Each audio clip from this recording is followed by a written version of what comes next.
Hello friends, எல்லோருக்கும் வணக்கம். Welcome to young investor channel. Actually பார்த்தீங்கன்னா சண்டே எபிசோட் டிஸ்கஸ் பண்ணுவோம். மார்க்கெட்டில் நடந்த சில இம்பார்ட்டன்ட் அப்டேட்ஸ் எல்லாமே டிஸ்கஸ் பண்ணுவோம். ஸோ அதுவும் இல்லாமல் பார்த்தீங்கன்னா கம்பெனிஸோட அடுத்த கட்ட இன்வெஸ்ட்மெண்ட் அதெல்லாமே டிஸ்கஸ் பண்ணுவோம். இதில் ஃபஸ்ட்டு பார்த்தீங்கன்னா லாஸ்ட் மார்க்கெட் அப்டேட்ஸ் நம்ம பார்த்துருந்தோம். பெருசாக இல்லை, மார்க்கெட்டு ஒரு ஃப்ளாட் ரனில் க்ளோஸ் ஆகிருந்துச்சு. ஸோ மண்டே எப்படி இருக்குது போகுது அது நம்ம வெயிட் பண்ணி தான் பார்க்கணும். ஸோ இதில் வந்து பார்த்தீங்கன்னா தர்மேஷ் ஷா, ஐசி செக்யூரிட்டிஸோட தர்மேஷ் ஷா வந்து சில ஸ்டாக்ஸை பற்றி சொல்கிறாரு. அது மட்டும் இல்லாமல் மார்க்கெட்டில் நடந்த சில அப்டேட்ஸையும் அவர் ஷேர் பண்ணுறாரு.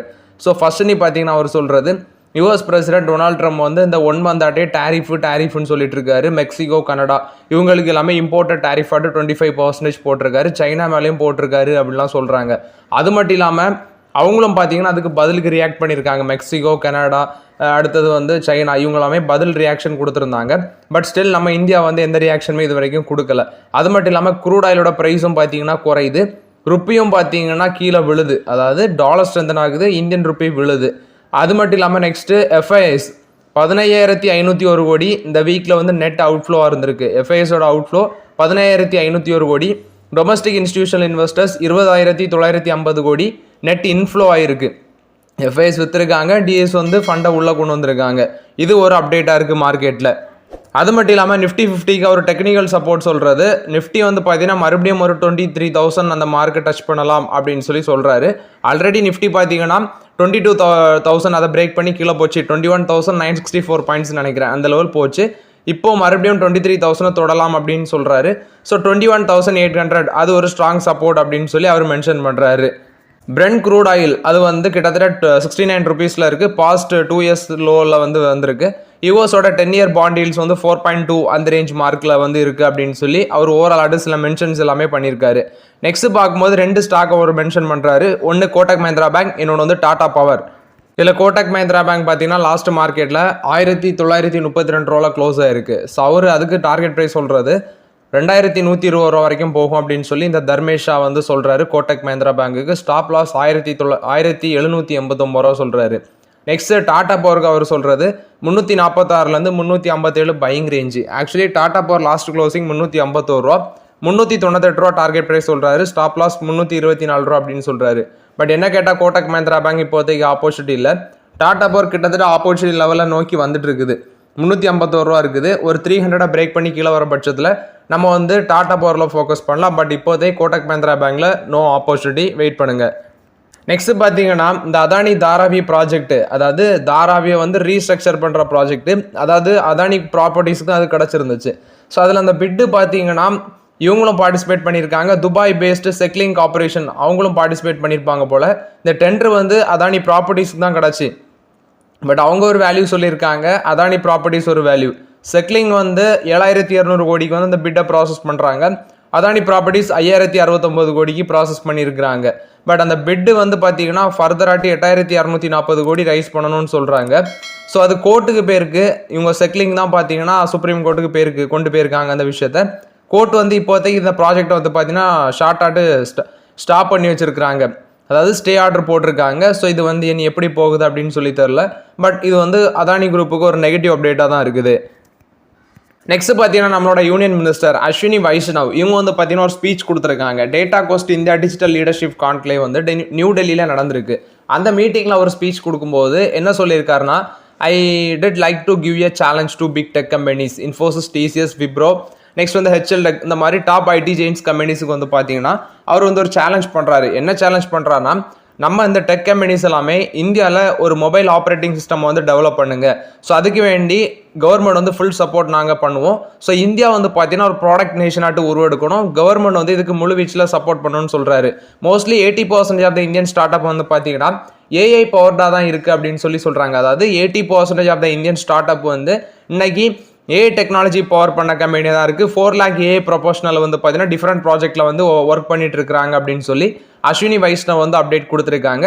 ஸோ நீங்கள் வந்து ஒரு மொபைல் ஆப்ரேட்டிங் சிஸ்டத்தை வந்து பார்த்தீங்கன்னா இந்தியாவில் டெவலப் பண்ணுங்க, அதுக்கு கவர்மெண்ட் வந்து ஃபுல் சப்போர்ட் பண்ணும் அப்படின்னு சொல்லியிருக்காங்க. ஸோ அவர் வந்து இந்த பிக் டெக் கம்பெனிஸுக்கு ஒரு சேலஞ்ச் கொடுத்துருக்காரு. இது வந்து பார்த்தீங்கன்னா ஐடி கம்பெனிஸை பொறுத்த வரைக்கும் அப்டேட்டு. சைமன்ஸ் கொடுத்த அப்டேட்டு, சைமன்ஸ் வந்து $285 மில்லியன் வந்து யூஎஸில் இன்வெஸ்ட்மெண்ட் பண்ணுறாங்க. ஸோ கலிஃபோர்னியா அண்ட் டெக்சாஸ் இங்கே வந்து நியூ ஃபெசிலிட்டி போடுறாங்க, 2 நியூ ஃபெசிலிட்டி. $285 மில்லியன் இன்வெஸ்ட்மெண்ட் பண்ணுறோம் அப்படின்னு சொல்லி அப்டேட் கொடுக்குறாங்க. California, Texas. இதில் ரீசன்ட் இன்வெஸ்ட்மெண்ட் அவங்க யூஎஸில் பண்ணது வந்து பார்த்தீங்கன்னா அல்டேரு, மிச்சிகன் இங்கே எல்லாமே ஒரு சாஃப்ட்வேர் கம்பெனி அக்யூசிஷன் பண்ணாங்க. ஸோ அது மட்டும் இல்லாமல் பார்த்தீங்கன்னா $10 billion வந்து யூஎஸில் அக்ராஸ் த யூஎஸ் வந்து அவங்க இன்வெஸ்ட்மெண்ட் பண்ணியிருக்காங்க. ஸோ ஓவர்லாட் இது வந்து சைமன்ஸ் கொடுத்த அப்டேட்டு. 2 நியூ மேனுஃபேக்சரிங் ஃபெசிலிட்டி போடுறாங்க. அதுக்கு வேண்டி $285 million இன்வெஸ்ட்மெண்ட் பண்ணுறோம் அப்படின்னு சொல்லி அப்டேட் கொடுக்குறாங்க. நெக்ஸ்ட் பார்த்தீங்கன்னா டாடா பவர் கொடுத்த அப்டேட். டாடா பவரோட சப்சிடரி தான் Tata power renewable energy limited. இவங்க வந்து ஒரு memorandum of understanding government of Andhra Pradesh கூட போட்டிருக்காங்க ரினியூவபிள் எனர்ஜி ப்ராஜெக்ட் கொலாபரேஷன் சம்மந்தமாட்டு.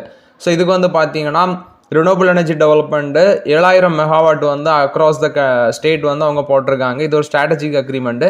எனக்கு தெரிஞ்சு இது உடனெல்லாம் பண்ண முடியாது. ஏன்னா இதோட இன்வெஸ்ட்மெண்ட் வேல்யூவே பார்க்கும்போது 49,000 கோடி. இது ஒரு பீரியட் போட்டிருப்பாங்க. அந்த பீரியடில் இதை பண்ணி முடிப்பாங்க. Solar wind hybrid project storage solution இது வந்து அவங்க மென்ஷன் பண்ணுறது solar wind hybrid project with or without storage solution அப்படின்னு சொல்லி மென்ஷன் பண்ணுறாங்க. 7 ஜிகாவாட் 7000 மெகாவாட் அப்படின்னு சொல்லி மென்ஷன் பண்ணுறாங்க. இது வந்து டாடா பவர் கொடுத்த அப்டேட்டு. நெக்ஸ்ட் நேற்றே நம்ம டிஸ்கஸ் பண்ணியிருந்தோம். ஹெச்எல் டெக்னாலஜிஸை வந்து பார்த்தீங்கன்னா இப்போ வந்து ஷிவ் நாடாரோட டாட்டர் ரோஷினி நாடார் மல்ஹோத்ரா அவங்களுக்கு இப்போ ஷேர் எல்லாமே அவங்க கைவசம் போயிருக்கு. Shiv Nadar 47% of the share holdings HCL டெக்னாலஜிஸில் உள்ளதை அவங்களோட டாட்டருக்கு கொடுத்துருக்காங்க. அது மட்டும் இல்லாமல் வாமா டெல்லி அதில் இருந்த 49.49% ஸ்டேக் வந்து ஹெச்எல் கார்பரேஷன் வந்து பார்த்தீங்கன்னா ஹோல்ட் பண்ணியிருக்குது. அதையும் பார்த்தீங்கன்னா அவங்களோட பொண்ணுக்கு கொடுத்துருக்காங்க. ஸோ ஓவர்லாட் இது வந்து ஹெச்எல் டெக்னாலஜிஸில் வந்து அப்டேட்டு. எனக்கு தெரிஞ்சு மோஸ்ட்லி இனி HCL technologies full take over வந்து அவங்களோட பொண்ணு தான் கவனிப்பாங்க. இது ஹெச்எல் டெக்னாலஜிஸை பொறுத்த வரைக்கும் அப்டேட்டு. நெக்ஸ்ட் பார்த்தீங்கன்னா நெஸ்லே கொடுத்த அப்டேட்டு. நெஸ்லேவோட ஒன் ஆஃப் த சப்சிடரி தான் இந்த நெஸ்ப்ரெஸோ. இவங்க வந்து பார்த்தீங்கன்னா இந்தியாவில் ஃபஸ்ட்டு ஸ்டோர் ஓப்பன் பண்ணியிருக்காங்க. பாட்டிக்யூ அப்படிங்கிற நேமில் வந்து ஓப்பன் பண்ணியிருக்காங்க நெஸ்ப்ரெஸோ. இது வந்து பாட்டிக்யூ எக்ஸ்பீரியன்ஸ் ஸ்டோர் தான் ஓப்பன் பண்ணியிருக்காங்க நெஸ்ப்ரெஸோவில். டெல்லியில் சிட்டி வால்க் அப்படிங்கிற இடத்துல ஓப்பன் பண்ணியிருக்காங்க. ஸோ இப்போ என்ன சொல்கிறாங்கன்னா இந்தியாவில் யங்கர் ஜென்ரேஷன் அடுத்தது கன்சியூமர் இந்த செக்மெண்ட்லாம் பார்க்கும்போது காஃபி கல்ச்சர் பார்த்தீங்கன்னா ஒரு வளர்ச்சி பாதையில் போகுது அப்படின்னு சொல்லி சொல்கிறாரு. இவங்க வந்து கன்சியூமர்கிட்ட இந்த காஃபி மேக்கிங் மிஷின்ஸ் அதுவும் பார்த்தீங்கன்னா மேனுஃபேக்சர் பண்ணுறாங்க. Coffee machines next coffee pots இது வந்து கன்சியூமர் அண்ட் பிஸ்னஸுக்கு டேரெக்டாகவே சோல்வ் பண்ணும் அப்படின்னு சொல்லி அப்டேட் கொடுத்துருக்காங்க. அது மட்டும் இல்லாமல் இந்தியாவோட out of home coffee market வந்து $2.6 பில்லியன் $3.2 பில்லியன் 2028 வந்து போகும் அப்படின்னு சொல்லி சொல்கிறாங்க. ஆனுவல் க்ரோத் CAGR க்ரோத்னு பார்க்கும்போது 15 to 20% இருக்கும் அப்படின்னு சொல்லி அப்டேட் கொடுக்குறாங்க. ஸோ ஓவர்லாட் இது வந்து நெஸ்லேவோட நெஸ்ப்ரெஸோ அந்த பிராண்ட் கொடுத்த அப்டேட்டு. அவங்க வந்து பார்த்தீங்கன்னா காஃபி பிராண்டை இந்த செக்மெண்ட்டில் இந்தியன் மார்க்கெட்டில் க்ரோத் பாதையை கொண்டு போகிற முயற்சி பண்ணுறாங்க. இது நெஸ்லேவோட நெஸ்ப்ரெஸோ கொடுத்த அப்டேட்டு. நெக்ஸ்ட்டு ஆக்சிஸ் பேங்க் பார்த்தீங்கன்னா ஆக்சுவலி டொமஸ்டிக் லெண்டர் அவங்க தான் ஃபஸ்ட்டு வாட்டி ஏர்க்ராஃப்ட் ஃபினான்சிங் டீலுக்கு வந்து நாங்கள் லெண்டிங் பண்ண போகிறோம் அப்படின்னு சொல்லி அப்டேட் கொடுக்குறாங்க. இந்த டீல் பார்க்கும்போது லாங் டேர்ம் டாலர் லோன் மூலமாக தான் பார்த்தீங்கன்னா ஒரு 34 ட்ரைனிங் ஏர்க்ராஃப்டை வந்து அவங்க பர்ச்சேஸ் பண்ணியிருக்கிறாங்க. ஸோ ஏர் இந்தியா பார்த்தீங்கன்னா அந்த பைலட் ட்ரைனிங் இன்ஸ்டியூட் மகாராஷ்டிரா அமராவதியில் வச்சுருக்காங்க. இவங்க வந்து டொமஸ்டிக் கம்பெனி அதாவது டொமஸ்டிக் பேங்க் வந்து ஃபஸ்ட் டைம் இந்த ஏர்க்ராஃப்ட் ஃபினான்சிங் டீலை வந்து செக்யூர் பண்ணியிருக்கிறாங்க. ஃபஸ்ட்டு டொமஸ்டிக் பேங்க் இவங்கள தான் இருக்கிறாங்க. இது வந்து ஆக்சிஸ் பேங்க்குக்கு ஒரு பாசிட்டிவ் அப்டேட்டாக இருக்குது. SBI கொடுத்த அப்டேட்டு. SBI பார்த்தீங்கன்னா அஸ்மிதா அப்படிங்கிற நேமில் வந்து ஒரு collateral free low interest loan ப்ரோக்ராமை வந்து உமன் என்டர்பிரனர்ஸுக்கு வந்து ஓப்பன் பண்ணியிருக்காங்க. இது வந்து அதாவது பிஸ்னஸ் பண்ணுற ஆர்வமாக இருக்கிற விமன்ஸுக்கு வந்து லோன் கொடுக்குறாங்க. இது எப்படி கொடுக்குறாங்கன்னா குறைஞ்ச அளவில் இன்ட்ரெஸ்ட் ரேட் வச்சு கொடுக்குறோம் அப்படின்னு சொல்லி அப்டேட் கொடுக்குறாங்க. இது வந்து உமன் என்டர்பிரனர்ஸை வந்து இன்க்ரீஸ் பண்ணுறதுக்கு இந்த ஸ்கீமை வந்து இன்டர்நேஷ்னல் உமன்ஸ் டே அன்னைக்கு தான் அவங்க கொண்டு வராங்க. ஸோ ஓவர்லாட் இது வந்து SBI கொடுத்த ஒரு பாசிட்டிவ் அப்டேட்டாக இருக்குது. பட் இதெல்லாமே வந்து விமன் என்டர்பிரனர்ஸ் வந்து யூஸ் பண்ணிக்கலாம். ஏன்னா இதில் வந்து இன்ட்ரெஸ்ட் ரேட் வந்து கம்மியாக வச்சு அவங்க கொடுக்குறோம் அப்படின்னு சொல்லி அப்டேட் கொடுக்குறாங்க. இது SBI கொடுத்த ஒரு பாசிட்டிவ் அப்டேட்டு. அது மட்டும் இல்லாமல் அவங்க வந்து நரி சக்தி பிளாட்டினம் டெபிட் கார்டை வந்து பார்த்தீங்கன்னா ருபே பவர்டு தான் அதை வந்து டிசைன் பண்ணி அதுவும் பார்த்தீங்கன்னா உமனுக்கு வேண்டி கொடுக்குறோம் அப்படின்னு சொல்லி அப்டேட் கொடுக்குறாங்க. பேங்க் ஆஃப் பரோடா வந்து ஃப்ரைடே வந்து உமனுக்கு வேண்டி இந்தியன் டயாஸ்ப்ரோ அப்படிங்கிற ஒரு டெபாசிட் ஆப்பர்ச்சுனிட்டி அவங்க கொண்டு வந்தாங்க. அதாவது bank of Baroda global women NRE அடுத்தது வந்து NRO சேவிங்ஸ் அக்கௌண்ட்டு அதில் வந்து பெனிஃபிட் அடைய மாதிரி அவங்க கொண்டு வந்தாங்க. அது வந்து ஹையர் இன்ட்ரெஸ்ட் ரேட் எல்லாமே வச்சு கொண்டு வராங்க. ஸோ ஓவர்லாட் வந்து பார்த்தீங்கன்னா SBI பேங்க் ஆஃப் பரோடா கொடுத்த அப்டேட்டு. HDFC பேங்கோட சர்வீஸ் வந்து மார்ச் 9 அவைலபிளாக இருக்காது அப்படின்னு சொல்லியிருக்கிறாங்க. மார்ச் 9 இன்னைக்கு தான். ஏன்னா நீங்கள் வந்து அதில் நெஃப்ட் நெக்ஸ்ட் வந்து நெட் பேங்கிங் ஃபெசிலிட்டி இதை யூஸ் பண்ண முடியாது அப்படின்னு சொல்லி மென்ஷன் பண்ணியிருக்காங்க. மேபி மெயின்டெனன்ஸ் இருக்கிறதுனால இதை சொல்லியிருப்பாங்களா இருக்கும். இது வந்து HDFC பேங்க் கொடுத்த அப்டேட்டு.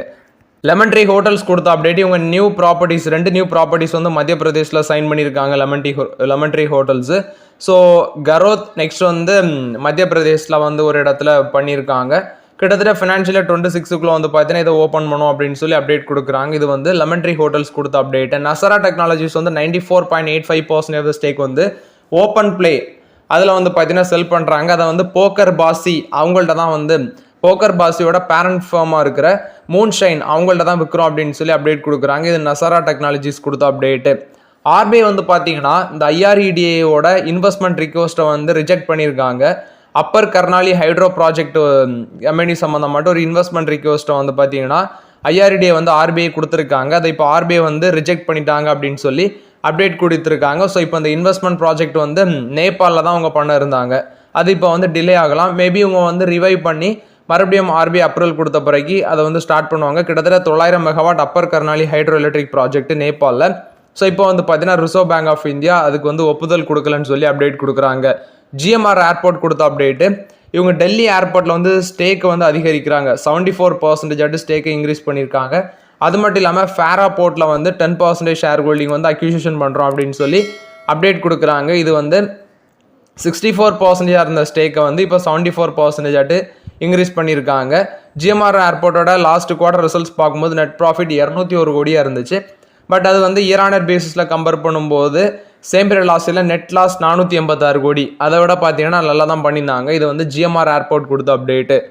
நெக்ஸ்ட் பதாஞ்சலி கொடுத்த அப்டேட்டு. பதாஞ்சலி பார்த்தீங்கன்னா நாக்பூரில் ஒரு மெகா பிளான்ட் வந்து போடுறாங்க. ஏஷியாலே லார்ஜஸ்ட் ஆரஞ்சு ப்ராசஸர் பிளான்ட்டு.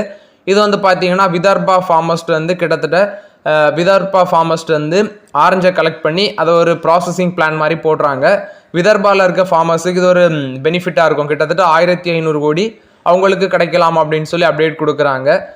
கிட்டத்தட்ட 800 டன்ஸ் ஆஃப் ஃப்ரூட் வந்து பார்த்தீங்கன்னா ப்ராசஸ் பண்ணலாம் அந்த பிளான்லன்னு சொல்லி சொல்கிறாங்க. இது வந்து சண்டே இன்னைக்கு வந்து ஓப்பன் பண்ணுறாங்க. ஹெர்பல் பார்க்கு நாக்பூரில் மிகான் அப்படிங்கிற இடத்துல தான் போடுறாங்க. இது வந்து பதாஞ்சலி குரூப் கொடுத்த update. Patanjali mega food and herbal park 1500 கோடி இதில் வந்து பார்த்தீங்கன்னா சண்டே ஆப்ரேஷன் தொடங்குது அப்படின்னு சொல்லி சொல்கிறாங்க. தேவேந்திர ஃபட்னாவிஸ், யோகா குரு ராம்தேவ், நெக்ஸ்ட் வந்து நிதின் கட்கரி இவங்க எல்லாமே இந்த இனாக்ரேஷன் பண்ணி ஸ்டார்ட் பண்ணுறோம் அப்படின்னு சொல்லி அப்டேட் கொடுக்குறாங்க. இது வந்து பதாஞ்சலி கொடுத்த update. So okay friends, actually இந்த வீடியோவில் சில இம்பார்ட்டன்ட் அப்டேட்ஸ் எல்லாமே டிஸ்கஸ் பண்ணோம். இந்த வீடியோ உங்களுக்கு பயனுள்ளதாக இருக்கும்னு நினைக்கிறேன். பயனுள்ளதாக இருந்துச்சுன்னா லைக் பண்ணுங்கள், சப்ஸ்கிரைப் பண்ணுங்கள், கமெண்ட் பண்ணுங்கள். Okay friends, thank you.